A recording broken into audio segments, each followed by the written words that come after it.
नमस्कार मैत्रिणींनो, पाहुणे येणार असतील तर पनीर, उसळी किंवा इतर भाज्या बनवून वैतागले आहात का? चला मग आज महाराष्ट्रीयन चवीची मासवडी बनवूया. ही रेसिपी थोडी वेळखाऊ आहे, पण चवीला मात्र खूप जबरदस्त आहे.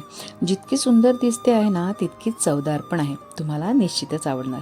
चला तर मग सुरुवात करूया. सगळ्यात पहिले तर 2 कांदे पातळ चिरून घेतले आणि कढईमध्ये अर्धा चमचा तेल घालून परतवून घेतले.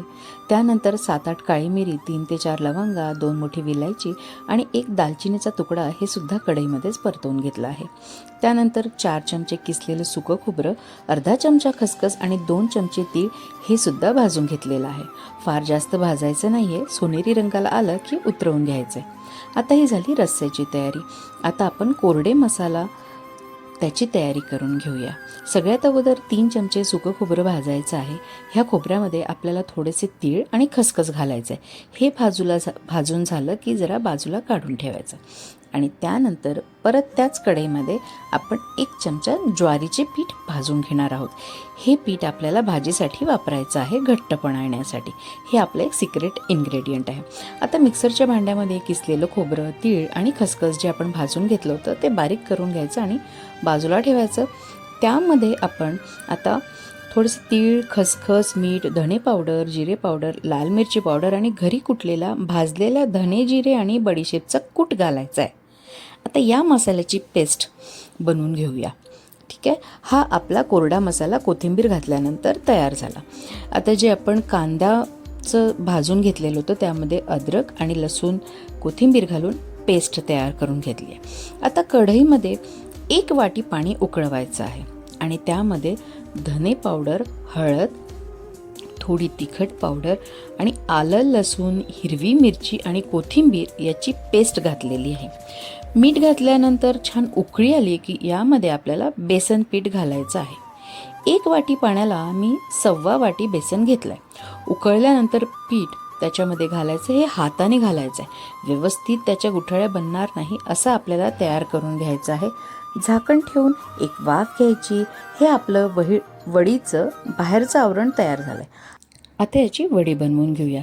पोळपाटावर 1 कापड अंथरलं आहे. हा पांढरा रुमाल, याला ओलं करून घेतलं आहे. थोडी कोथिंबीर आणि ओलं खोबरं त्यावर घालून हे सगळं जे आपलं कव्हरसाठी आपण तयार केलं होतं ते छान व्यवस्थित पसरवून घेतलं आहे पीठ आणि त्यावर आपला तयार केलेला कोरडा मसाला घातला आहे आणि व्यवस्थित सगळं तयार झाल्यानंतर जसं तुम्हाला व्हिडिओमध्ये दिसतंय त्याप्रमाणे कापडानेच हे आपल्याला त्याला आकार द्यायचा आहे. कारण हे पीठ गरम आहे तर हात भाजू शकतो, त्यामुळे कापडानेच आपल्याला त्याला असा आकार द्यायचा आहे.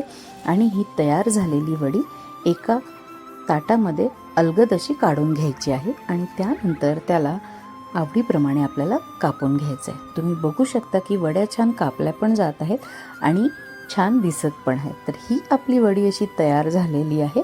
आता आपण याच्या रस्स्याची तयारी करूया. कढईमध्ये तेल गरम केलं आहे आणि अर्धा चमचा लाल मिरची पावडर घातली आहे. ही एव्हरेस्टची काश्मीरी लाल मिरची आहे जी रंगाला खूप छान असते. त्यानंतर आपला सगळा वाटलेला जो मसाला होता म्हणजे आपलं वाटण ते सगळं घातलं. बेसिक मसाले घातले, ज्वारीचं पीठ घातलं, धणे पावडर, जिरे पावडर, हळद आणि घरगुती गरम मसाला घातलेला आहे. मसाला भाजत असतानाच त्यात थोडीशी चिरलेली कोथिंबीर पण घातलेली आहे आणि त्यानंतर हिंग घातलं. परत एकदा मसाला व्यवस्थित परतवून घेतला आणि त्याच्यात गरजेनुसार थोडं थोडं पाणी घातलं आहे. रस्सा जितका पातळ हवा आहे त्यानुसार आपल्याला पाणी घालायचं आहे. ज्वारीचं पीठसुद्धा आपण घातलेलं आहे त्यामुळे घट्टपणा येणार आहे रस्स्याला.